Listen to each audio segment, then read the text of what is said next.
할렐루야. 살아계신 하나님의 음성 들으시는 복된 새벽 시간 되시길 간절히 소망합니다. 오늘은 끝까지 가기 위해선이란 제목으로 함께 말씀을 나누고자 합니다. 흔히 신앙생활을 우리는 믿음의 경주라고 비유합니다. 근데 이 믿음의 경주는 단거리가 아니라 장거리, 즉 마라톤에 비유합니다. 우리가 신앙생활을 하면 할수록, 이 신앙생활이 오래되면 오래될수록 종종 부딪히는 질문들이 있습니다. 내가 이렇게 주님을 따르는 삶이 과연 끝까지 가능할까? 말씀대로 산다는 것이 정말 가능한 것일까라는 질문입니다. 사랑하는 성도님들 중에서도 아마 이런 질문이 문득 스쳐 지나가신 분들도 계실 것입니다. 오늘 본문 말씀에서는요, 시인은 이러한 질문에 대할 때 어떤 자세로 살아야 할지 교훈하고 있습니다. 오늘 본문의 말씀은 시편 119편의 마지막 부분의 말씀입니다. 또한 말씀대로 살아온 시인의 인생의 마지막 고백이기도 합니다. 시인은 이 긴 시편을 마무리하면서 단순히 그 말씀을 칭송하는 데서 그치는 것이 않고 말씀 앞에서 자신을 돌아보며 정직한 고백과 기도로 이 말씀을 마무리하고 있습니다. 오늘 시편 119편의 마지막 부분을 함께 묵상하면서 믿음의 경주를 끝까지 달려가기 위해 시인이 어떠한 자세로 살아왔는지 함께 살펴보기 원합니다. 특별히 오늘 말씀을 통해 우리 신앙이 흔들릴 때, 어려움이 닥쳐왔을 때 말씀으로 돌이키는 방법을 제시하고 있음을 보게 됩니다. 이 믿음의 경주를 끝까지 하기 위해서, 그리고 고난 가운데 말씀으로 돌이키기 위해 필요한 자세를 세 가지 측면으로 함께 묵상해 보고자 합니다. 첫째는요, 고난 중에도 말씀을 경외하는 삶을 살아야 한다는 것입니다. 161절 말씀 보겠습니다. 함께 읽습니다. 고관들이 거짓으로 나를 핍박하오나 나의 마음은 주의 말씀만 경외하니 하나이다. 아멘. 현재 시인은요, 권력자들이 이유 없는 핍박을 하고 받는 상황입니다. 여기서 거짓으로 나를 핍박하오나 라고 말씀하고 있는데요, 다른 번역본에는 까닭 없이 라고 번역하고 있습니다. 다시 말하면 거짓으로 까닭 없이 라는 말은요, 내가 잘못한 것이 없음에도 억울하게 지금 당하고 있는 상황임을 우리가 알 수 있는 것이죠. 지금 시인은 억울한 상황을 마주하고 있습니다. 사실 우리도 신앙생활 하다 보면요, 이렇게 억울한 상황을 마주할 때가 있을 것입니다. 우리는 이런 상황 가운데 쉽게 낙심하거나 분을 냅니다. 그러나 시인은요, 그 마음을 주의 말씀으로 돌리고 있다라고 고백합니다. 그는 이렇게 고백합니다. 나의 마음은 주의 말씀만 경외하나이다 라고 말이죠. 여기서 시인이 경외한다라는 의미는 단순히 말씀을 무서워하는 것이 아니라 존경하고 두려워하고 사랑하며 신뢰하는 전인격적인 반응인 것이죠. 다시 말하면 시인은 인간의 위협보다 하나님의 말씀이 더 두렵고 더 귀하게 여기고 있다는 것입니다. 그렇습니다. 우리도 시인의 고백처럼 하나님의 말씀만 경외하는 삶을 살아야 될 줄 믿습니다. 이어서 162절 말씀 보겠습니다. 함께 읽습니다. 사람이 많은 탈취물을 얻은 것처럼 나는 주의 말씀을 즐거워하나이다. 아멘. 우리가 살아가는 세상은요, 물질, 성공, 명예를 인생의 큰 전리품처럼 여깁니다. 그러나 시인은 달랐습니다. 그 모든 것보다 하나님의 말씀이 자신에게 기쁨의 원천이다라고 고백하고 있는 것입니다. 사랑하는 성도 여러분, 세상이 줄 수 없는 기쁨, 변하지 않는 기쁨은 오직 하나님의 말씀 안에만 있음을 믿으시기 바랍니다. 시인은요, 이어서 163절 말씀에서는 자신은 거짓을 미워한다라고 고백합니다. 그리고 164절 말씀에는 하루 7번이나 하나님을 찬양한다라고 고백하고 있습니다. 이러한 표현은요, 그의 삶의 중심이 하나님의 말씀에 깊이 뿌리 내리고 있음을 보여줍니다.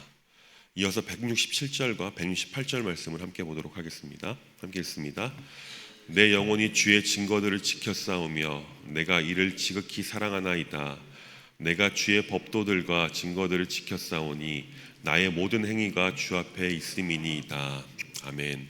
시인은요, 단순한 순종이 아니라 말씀을 정말 사랑해서 지키는 자의 모습을 보여주고 있습니다. 다시 말하면 하나님의 말씀을 억지로가 아니라 기쁨으로 보고 있고, 의무가 아니라 하나님과의 깊은 관계를 맺기 위해서 말씀을 대하고 있다는 것입니다. 그렇습니다. 말씀은요, 우리의 어떠함에 상관없이 우리의 평안 중에서도 고난 중에서도 우리는 그 말씀을 경외하며 살아야 합니다. 그럴 때 고난 중에 힘이 되시는 그 하나님의 말씀을 경험하게 될 줄 믿습니다. 둘째는요, 말씀이 기도가 되고 기도가 찬양이 되는 삶을 살아야만 합니다. 169절 말씀 보겠습니다. 함께 읽습니다. 여호와여, 나의 부르짖음이 주의 앞에 이르게 하시고 주의 말씀대로 나를 깨닫게 하소서. 아멘. 이 말씀을 보면요, 시인이 하나님과의 깊은 교제를 이어가고 있음을 알 수 있습니다. 그는 단순히 도와달라고만 기도하고 있지 않습니다. 그의 기도는 말씀을 깨닫게 해달라는 간구로 이어지고 있습니다. 문제를 해결해달라는 기도보다 그의 상황 속에서 하나님의 뜻을 깨닫고자 하는 성숙한 기도를 하고 있다는 것이죠. 사실 이러한 기도는요, 하나님과의 깊은 교제 가운데 있는 사람만이 할 수 있는 기도입니다. 아마 이런 경험이 있으실 겁니다. 우리가 어떠한 문제를 안고 기도를 시작합니다. 근데 처음에는 대부분 그 문제를 해결해 달라고 하나님 앞에 간구하죠. 그러다가 지속적으로 그 오랜 시간 동안 그 문제를 안고 기도하다 보면요, 우리의 기도가 바뀌게 되는 것을 보게 됩니다. 문제를 해결해 주십시오라고 했던 그 기도가 이제는 하나님 당신의 뜻이 어디 있습니까? 주님의 뜻을 알게 해 주십시오라는 기도로 바뀌고 했을 것입니다. 왜 우리의 기도가 이렇게 바뀌냐면, 처음에는 문제를 안고 기도하던 그 기도의 자리가 결국에는 하나님과의 관계를 깊어지게 하기 때문에 그렇습니다. 이어서 172절 말씀 보겠습니다. 함께 읽습니다. 주의 모든 계명들이 의로움으로 내 혀가 주의 말씀을 노래하리이다. 아멘. 이 말씀을 보면요, 오늘 본문에서조차 시인의 기도가 점점 깊어지는 것을 보게 됩니다. 그는 고난 앞에서 부르짖었습니다. 그리고 하나님의 뜻을 구하는 기도로 변했습니다. 그런데 이제는 그 기도가 하나님을 찬양하고 있습니다. 지금 시인은 여전히 힘든 상황 속에 있습니다. 상황이 바뀌지 않았다는 것이죠. 그 기간이 얼마나 오래되었는지도 알지 못합니다. 그러나 시인은 그러한 시간을 거쳐오면서 시인의 입술에서 나오는 것은 탄식의 고백이 아니라 하나님을 향한 찬양의 고백이 흘러나오고 있는 것입니다. 삶이 힘들어도, 환경이 아무리 어려워도 성도의 마음에 주님의 말씀이 자리 잡고 있을 때 이런 찬양의 고백이 흘러나오게 될 줄 믿습니다. 아시는 것처럼 시인은요, 시편 119편 내내 하나님의 말씀을 얼마나 자기가 사모하고 있는지, 사랑하고 있는지, 경외하고 있는지, 두려워하고 있는지 끊임없이 고백해 왔습니다. 사랑하는 성도 여러분, 우리도 시인처럼 말씀이 기도가 되고 기도가 찬양이 되는 삶을 살아야 될 줄 믿습니다.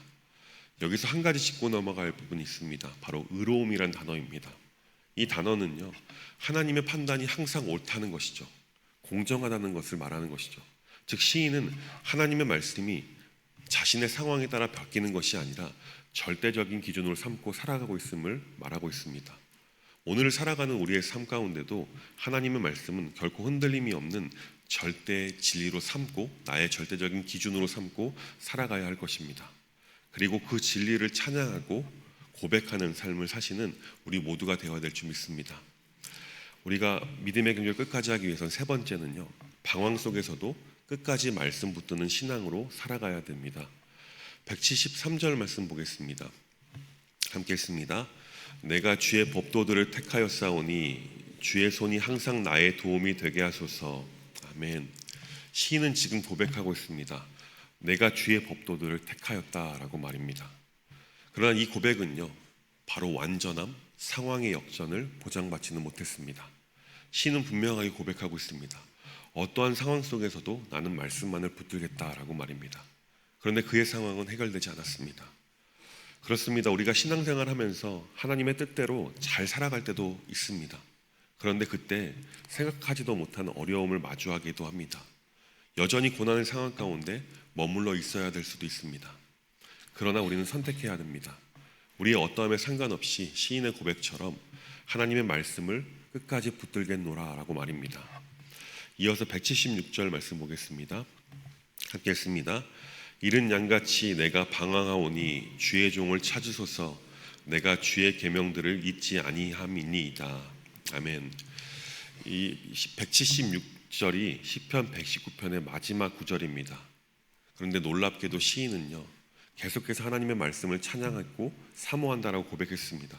근데 이 마지막 구절의 고백은요, 방황으로 끝나고 있음을 보게 됩니다.